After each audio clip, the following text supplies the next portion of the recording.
Welcome back to Jack and Rex Tales. The old dog wouldn't move, not an inch, not a step, not even when the wind came screaming down off the ridge like something that had been waiting all winter for this exact moment, driving snow so hard and so fast it felt less like weather and more like punishment. Rex lay pressed against the young man's body, his gray muzzle low, his breathing steady, his worn and limping legs tucked close, sharing every degree of warmth left in his aging frame with someone he had no reason to love and every reason in that frozen and howling dark to simply leave behind. But Rex did not leave. He never had. And Jack Thompson, standing over them both, with 40 years of cold and loss and quiet survival etched into every line of his face, felt something move through his chest that he hadn't felt in a long time. Not hope, exactly. Something older than hope. Something that gets built slowly and painfully in the spaces between every loss you've survived and every person you couldn't save. He gathered the young man onto his shoulders, and he walked. That is where this story ends. But to understand it, what it means, truly understand it, you have to go back to the beginning, back to the mountain, back to the wall, back to the moment when everyone was still laughing and one old man and his dog were already preparing for the night that would change everything. Jack Thompson had lived alone on the ridge above Caldera Creek for 6 years, alone by most definitions anyway. Rex had been with him since the beginning, 11 years old now, gray across the muzzle, carrying a permanent notch in his left ear from a mission neither of them spoke about anymore, and a slight limp in his right foreleg that showed itself mostly in cold weather and long evenings.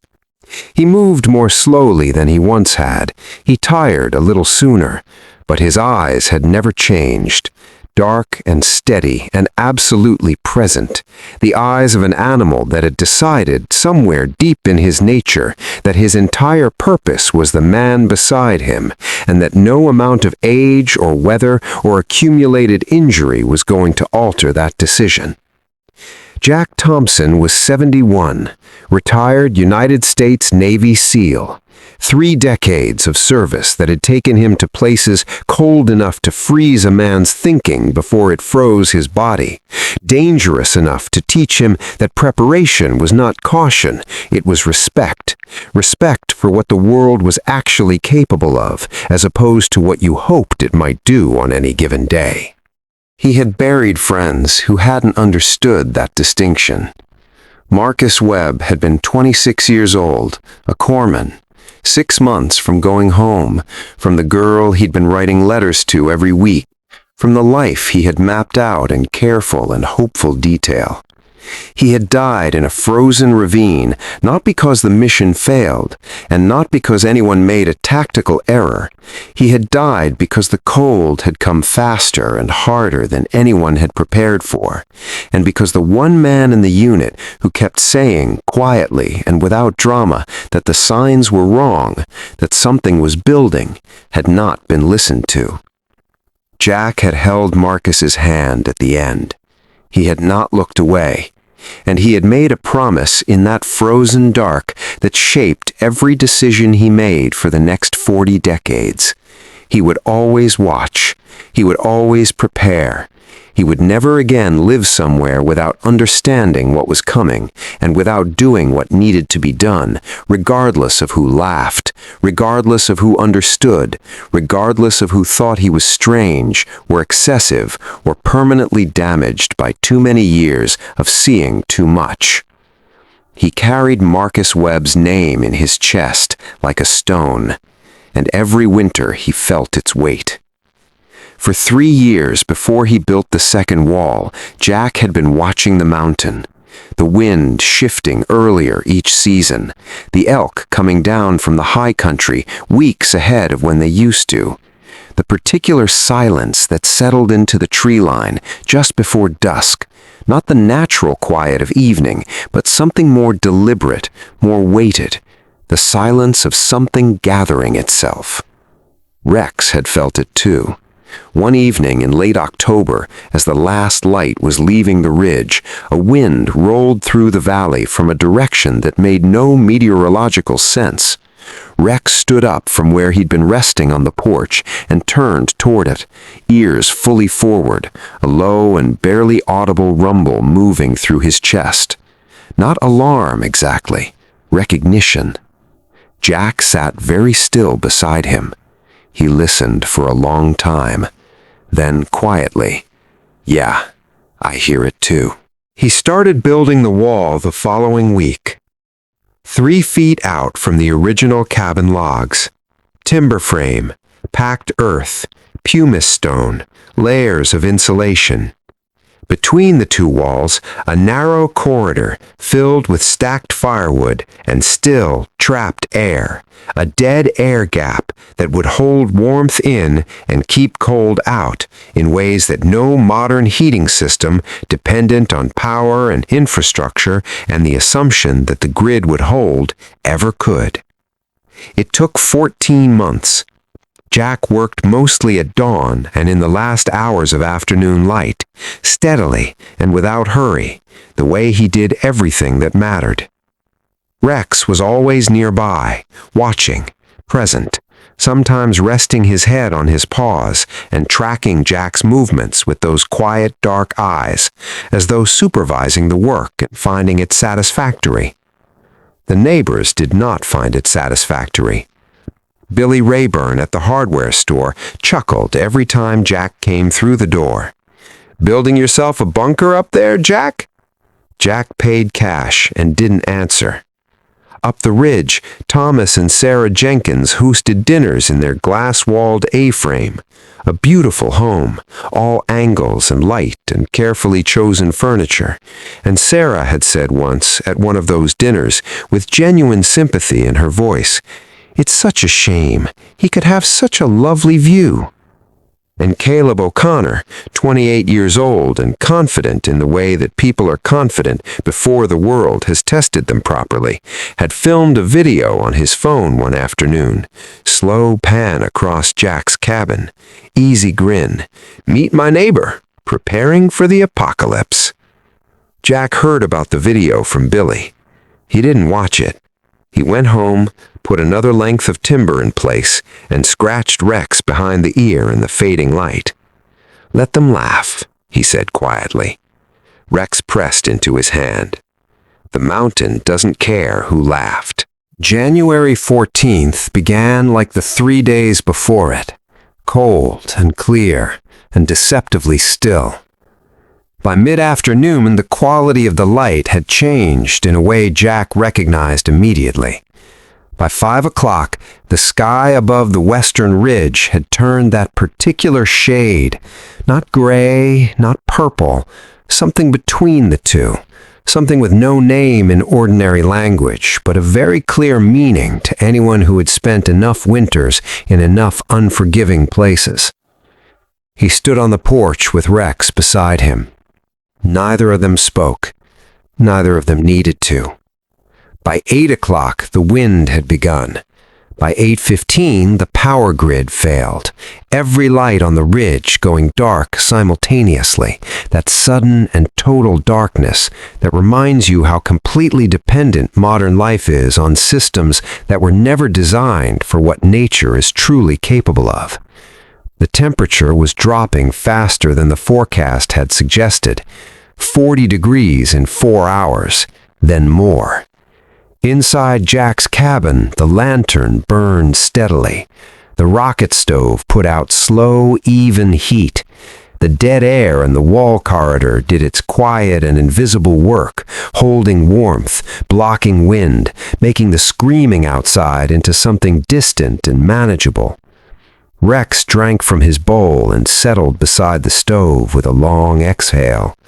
Jack sat in his chair with a cup of coffee and listened to the storm press itself against the outer wall and find no entry. He thought about Marcus. He thought about the promise. He closed his eyes and let the warmth settle around him, and felt for the first time in a long time that he had done enough, that he had kept faith with the memory of the boy who hadn't made it home. Rex's head was resting on his boot. "Good boy," Jack whispered. "Good." The knock came at 12:17. Not a polite knock, not a neighborly rap of knuckles on wood, a desperate, open-fisted throwing the whole body at it, pounding, that carried in it every ounce of fear and cold and exhausted hope that two people had left between them. Rex was on his feet before Jack fully awoke, one sharp bark, clear and certain. Jack pulled on his coat and moved through the corridor and forced the outer door open against the weight of the wind. Thomas and Sarah Jenkins fell inside, ice crusted in their hair, lips the color of old slate, hands they could no longer fully close. The trembling had gone past shivering into something deeper and more dangerous, that silent, full-body shaking that Jack had seen before and knew how to read. He didn't speak. He moved. Wet layers stripped away, blankets from the chest, warm broth, not hot, never hot, pressed into their hands, his own hands wrapped around theirs until they could hold the cups alone. "Drink," he said, slowly. Rex moved to Thomas without being asked and pressed his warm flank against the man's legs and stayed there.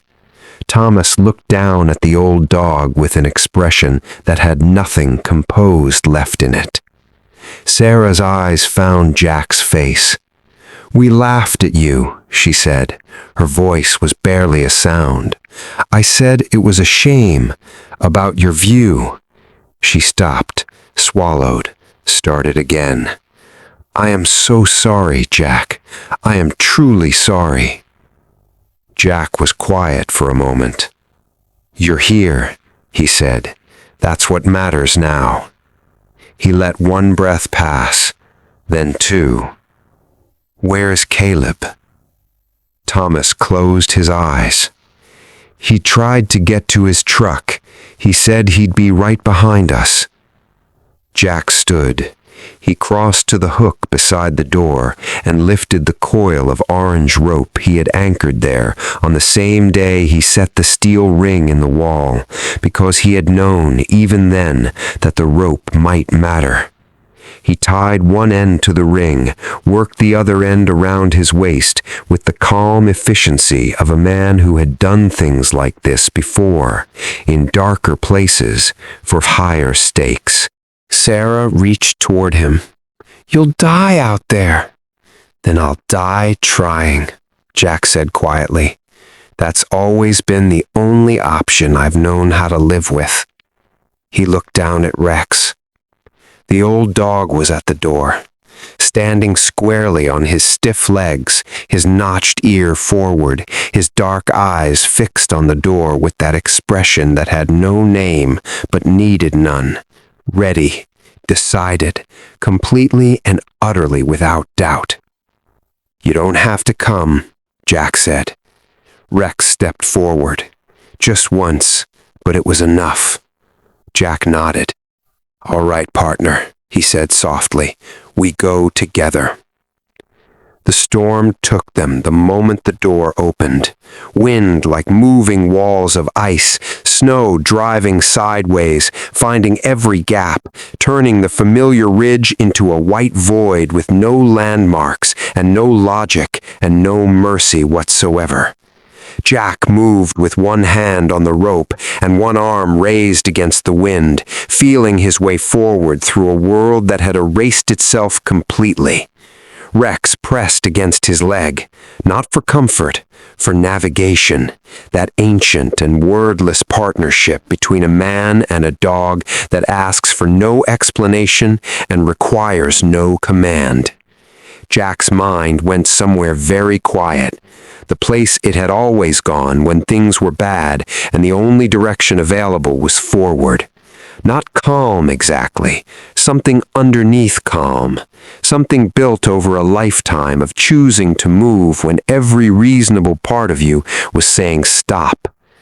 Then Rex pulled left, hard and sudden, with a force that nearly brought Jack off his feet. The dog was already down, nose driving into the snow, digging with his front paws in fast, furious strokes, old joints working without complaint, gray muzzle pushing downward, every ounce of his aging body committed to what his nose had already found. Jack dropped beside him. Caleb was there, curled into himself. No hat, no gloves, face pressed to his own knees, completely motionless, the snow already beginning to settle across his shoulders, as though the mountain had decided he was finished. Jack pressed 2 fingers to his neck. A pulse, faint and slow and winding down, but there. Rex lay down against him without hesitation, his whole body pressed along Caleb's back, his chin resting across the young man's arm, his eyes closing slowly as he gave everything he had left, every degree of warmth, every ounce of living heat to the boy who had once pointed a camera at his home and laughed. Jack's throat tightened until he could not speak. He lifted Caleb onto his shoulders. Every joint in his body said no. His knees, his back, his hands, his spine, every old injury and accumulated years of service rising up at once in pure and absolute protest. He stood anyway, because Marcus Webb's name was in his chest, and he was not adding another one. Not tonight. Not while there was still a pulse to fight for. He found the rope. He walked. Rex circled back every few steps, one sharp bark cutting through the wind whenever Jack began to drift, circling, guiding, refusing to go ahead and refusing to fall behind, that notched ear flattened against the cold, and those dark eyes finding Jack's face in the white dark, and saying, without any words at all, keep going, we are almost there, keep going. Step by step, hand over hand on the rope, back to the wall, back to the light, back to life. It took 3 hours to bring Caleb back. Jack worked without stopping, warmth and position and patience and time, the same tools he had always used, the only tools that ever actually worked. Rex never left Caleb's side. Sarah helped without being asked, following Jack's quiet instructions with steady hands. Thomas fed the stove and kept the water warm and didn't say a word, because there are moments when words are simply the wrong instrument. Just after 4 in the morning, Caleb drew a long and shuddering breath. His eyes opened, slowly, unfocused at first, and then settling, clearing, finding the ceiling of a warm cabin he had once filmed with easy contempt and a grin. He turned his head. Rex was beside him, watching him with those quiet, unchanging eyes. Caleb's face came apart completely. He reached out one trembling hand and laid it gently on the old dog's head. Rex closed his eyes and leaned into it. The storm lasted 2 more days. When rescue crews finally reached the ridge, they found 3 homes damaged or destroyed, 1 cabin without a mark on it, 4 people alive inside, warm and fed, and permanently altered in ways that had nothing to do with the cold. In the weeks that followed, Caleb came back with Thomas and helped Jack stack timber into the outer wall corridor, learning the method with his own hands, asking questions and listening to the answers with a quality of attention that had not been there before. He deleted the video without mentioning it. Sarah came in the afternoons and sat with Rex in the thin winter light, her hand moving slowly along his graying back, understanding something now that no amount of comfort, cleverness, or confidence had ever managed to teach her. One morning, Jack stood on the porch and watched them. Rex sat beside him. The mountains were white and still and indifferent and extraordinarily beautiful in the way that things are beautiful when you understand what they are actually capable of. "The storm always comes," Jack said quietly. His hand found the top of Rex's head. "You don't survive because you're strong." His fingers pressed gently into the gray fur. "You survive because you don't walk away when someone else needs you." He stood there for a long time in the cold morning light, this old man and his old dog, looking out at the world that had tried its level best and found them still standing. Not because they were exceptional, not because they were fearless, but because a long time ago a young man had died in the cold and left behind a promise. And promises, the ones that matter, are the walls we build around everything we refuse to lose. If you believe that kind of courage still lives in this world, the quiet kind, the prepared kind, the kind that ties a rope around its waist and walks into the dark because someone out there still has a pulse, then you are exactly where you belong. Subscribe to Jack and Rex Tales, where every story is a reminder that loyalty is not a feeling, it is a choice, made again and again, in the cold, when no one is watching and everything is telling you to stop. This story carries genuine and lasting value on several levels that extend well beyond its emotional impact. It is at its heart a lesson in the dignity of practical wisdom. Jack's double-wall construction reflects real thermal insulation principles, the use of dead air gaps, thermal mass, and passive heat retention, techniques found in traditional Arctic and mountain architecture across human history.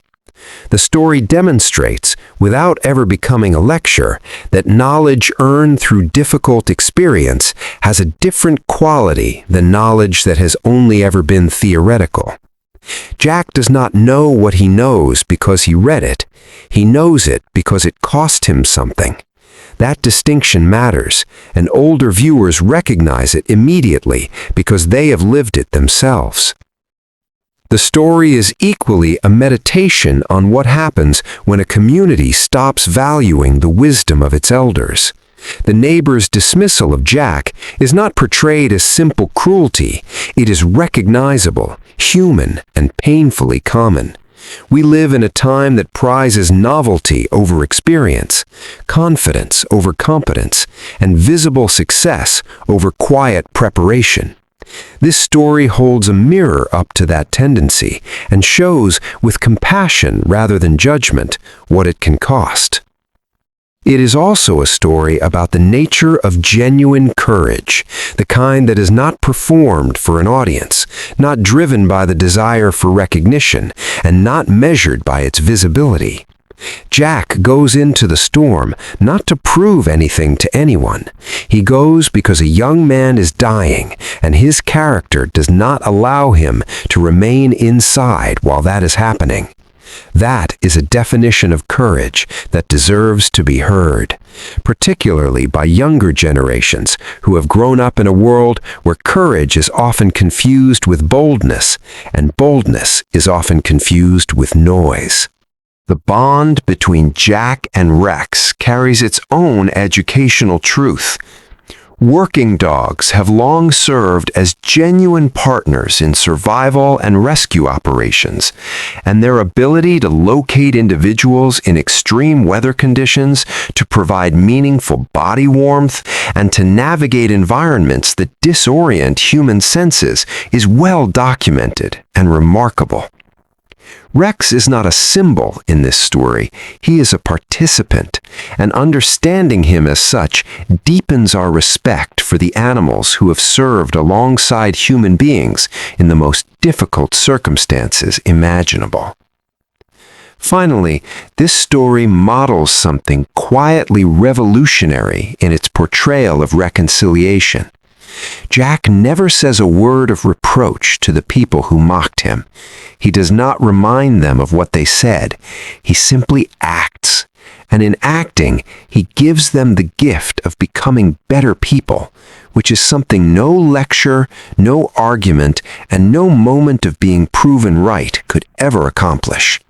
That is the highest form of human generosity, and it is a lesson that never stops being needed.